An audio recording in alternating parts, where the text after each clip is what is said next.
Just when you think you know Jesus, Jesus goes and does something very much out of character.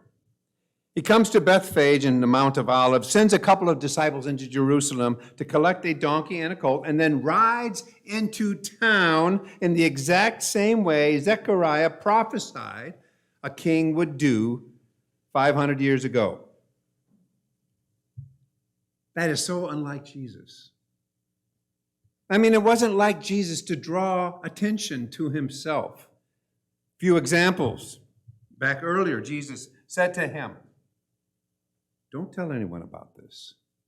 And again, Jesus said, and their sight was restored. Jesus warned them sternly, "See that no one knows about this." And again, coming down from the mountain after the transfiguration, as they were coming down the mountain, Jesus instructed them, "Don't tell anyone what you have seen until the Son of Man has been raised from the dead." To this, intentionally designing his own grand entrance into Jerusalem. I mean, what's up with that? It's the season of Passover. The city's population swelled during this time with the pilgrimage. Some say the population of Jerusalem would increase from around 40,000 to upwards of 250,000 during Passover. It drew Jews from all over the Mediterranean region. Jesus calculated his entrance into this city to be as big a spectacle as possible. Why would he want to do that? A book entitled The Last Week explains that Jesus' rather out-of-character actions. It's written by Marcus Borg and John Dominic Crossan. It describes the events of the last week of Jesus' life. The authors claim that there were two parades in Jerusalem on that day in and around 30 or 33 AD. One was coming into the city from the east, from the direction of Mount of Olives. The other one was coming into the city from the west in the direction of Caesarea. One was led by Jesus. The other one was led by Pilate. Now, Pilate didn't live in Jerusalem. Like other previous governors, Pilate lived in Caesarea by the sea, a wonderful palace there, far away from all those troublesome Jews. But Pilate's responsibility was to keep Pax Romana, or Pax Romana, peace of Rome. And that meant having to take a regiment into Jerusalem during the Jewish Passover celebrations to keep the peace. According to the book The Last Week, these two processions happened on the same day. From the west, the parade of 600 Roman soldiers entered with steeds and chariots, fully armed and in military regalia. One can imagine the sound and sights of this: the creaking of the leather, the whinnying of the horses, the clanking of armor and weaponry, the glint of swords and spears. Make no mistake, folks, the Roman army has entered the city. And then from the east, Jesus came. Jesus, alone, on a donkey. Children waved palm fronds and shouted, "Hosanna." A somewhat striking contrast, wouldn't you say? Very intentional, very provocative, and very probable. Exactly what Jesus had in mind. Clearly, Jesus wanted to juxtapose the violent and oppressive kingdom of the Roman occupation with his kingdom, a kingdom based on God's peace and justice. For this very purpose, Jesus imitates a scene straight out of the book of Zechariah. Everyone in Jerusalem celebrate and shout, "Your king has won a victory and he is coming to you." He is humble and rides on a donkey. He comes on the colt of a donkey. And not only this, but look at the details of this king's victory. He will cut off the chariot from Ephraim and the war horse from Jerusalem. The bow used in battle will be cut off. He will speak peace to the nations. He will rule. His rule will stretch from sea to sea and from the river to the ends of the earth. The audacious, symbolic entrance of Jesus riding into Jerusalem on a donkey was not lost upon the Jews. They knew what he was trying to do here. And I'm sure it infuriated the religious leaders. Just who does he think he is? It brings the whole purpose of Jesus' triumphal entry and Palm Sunday into a whole new understanding. I, for one, have always struggled with Palm Sunday. What to do on Palm Sunday? You know, we make a big celebration about it, but then we know the events of the following week, and it just doesn't seem like something worth celebrating because we know he's going to end up on a cross. How can you be happy about that? It seemed so odd to me that Jesus wanted to enter Jerusalem that way. It seems anticlimactic with what everything that follows. Make no mistake, though, Jesus' triumphal entry was a pre-planned event, a political, religious counter-demonstration contrasting two kingdoms. Jesus would not be the Messiah that they figured on and hoped for, prayed about. He is not that guy. He would not muster a militia and try to overthrow the Roman occupation and restore Israel to its former glory. He ain't him. Jesus came to initiate God's kingdom, a kingdom of a completely different nature. One parade showed a kingdom ruled by spear and sword. The other kingdom, a kingdom ruled by the Prince of Peace. Jesus meant to show the contrast between these two kingdoms. One instilled a fear in the hearts of its citizens. The other one would rule in love and self-sacrifice. Palm Sunday was the inaugural parade preceding the institution of God's kingdom in the life and death and resurrection of Jesus. If then we are to understand that Jesus' entry into the city was a premeditated act meant to show the contrast between these two kingdoms, the rest of the week's events led to the final showdown. From Palm Sunday and throughout each of the days in Holy Week, Jesus' actions were meant to provoke. All intentional. On Monday in the courtyard of the temple, he overturned the tables of the money changers, calling it a den of robbers. He purposely did so to aggravate and agitate. With Jesus' in-your-face actions, they began to plot ways to put an end to this guy. On Tuesday, Jesus returns to the temple and continues to challenge the authorities.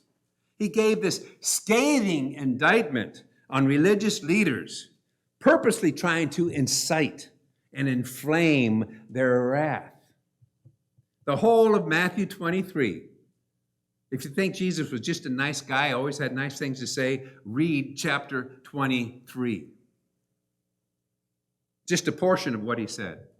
Hypocrites, blind fools and guides, snakes, brood of vipers, you strain the gnat but swallow the camel. You clean the outside of the cup, but inside is full of greed and self-indulgence.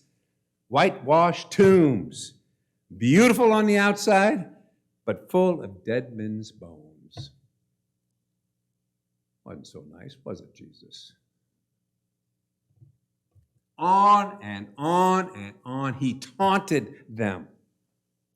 If Jesus wasn't trying to antagonize and provoke the religious leaders on Tuesday, if he wasn't trying to bring to light the hypocrisy of the religious institution of that day, if he wasn't trying to create enough of a disturbance to cause an uprising, then all he was trying to do was get himself killed.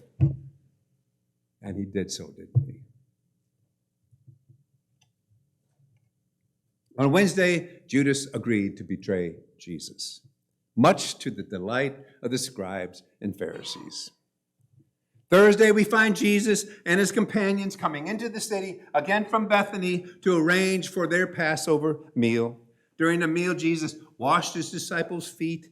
They had a common meal together, and he introduced the bread and cup, symbols of his upcoming suffering. And then he prayed for his disciples, and he prayed for the world that was, and then he prayed for the world that will be. And then they left the upper room and went up to the Mount of Olives, where Jesus again, in the garden, prayed. Judas arrived with the authorities to arrest Jesus and to bring Jesus before the Jewish and the Roman authorities. On Friday, Jesus was beaten and tortured, mocked as King of the Jews, dragged through the city streets, and nailed to a Roman cross by the Roman authorities, thus putting an end to any possible rebellion. And so today we celebrate Palm Sunday. We celebrate it with the knowledge that there were two triumphal entries into Jerusalem on that day. Pilate's display of worldly power and authority with its threat of violent oppression and domination, its iron-fisted rule of fear. And then the other contrasting parade with Jesus offering an alternative vision of a peaceful kingdom ruled by love and mercy. Whose kingdom will ultimately prove victorious?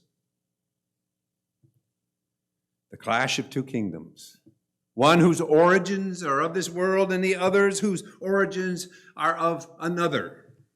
There on that particular Friday, overlooking the city from the hill called Calvary, stood three crosses. From the world's perspective, it had won. The leader of the insurgents, dead. His disciples, scattered. The rebellion, crushed. The city, silent. But from another perspective, another truth emerges. The very cross which represents all of what the Roman Empire wanted to be. This oppressive rule. The very cross that meant only death and destruction to anyone who would challenge Rome's authority. That very cross comes to symbolize something so strikingly different in nature. Victory in Jesus. Some questions remain. Did Jesus go to Jerusalem specifically to die? Was that his mission? Or did he go to Jerusalem to start a revolution and unfortunately ended up being killed as a rebellious leader? Well, in the Gospel of Mark, he predicted his death, not once but 3 times. Then he began to teach that the Son of Man must undergo great suffering and be rejected by the elders, the chief priests, and the scribes, and be killed, and 3 days rise again.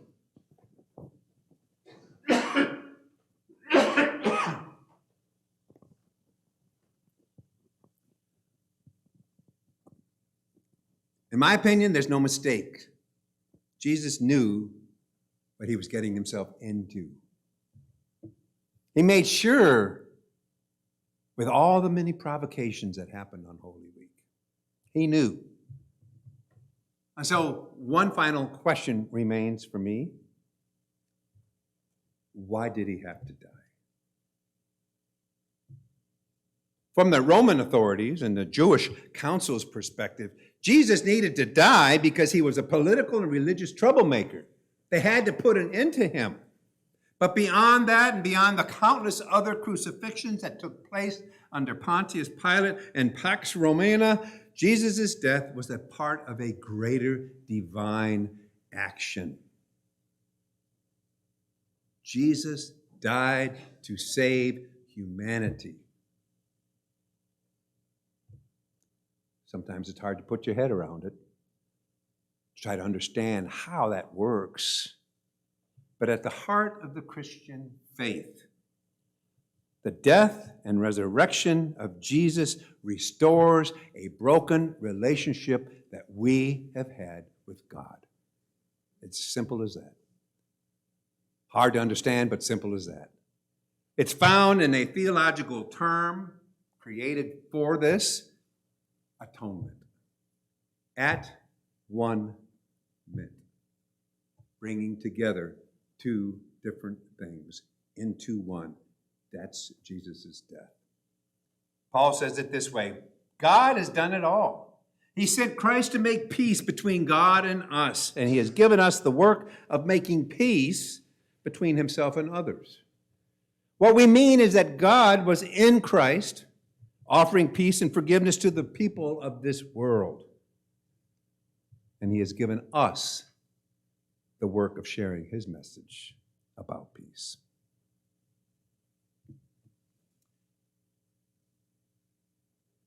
So the liberals, progressives, and the conservatives, they have this discussion. Jesus' death really doesn't mean much. It's just an unfortunate way for a good man to die. That's a progressive view. The more conservative view would say, that's the crux of the message right there. If you don't get that, you don't get salvation.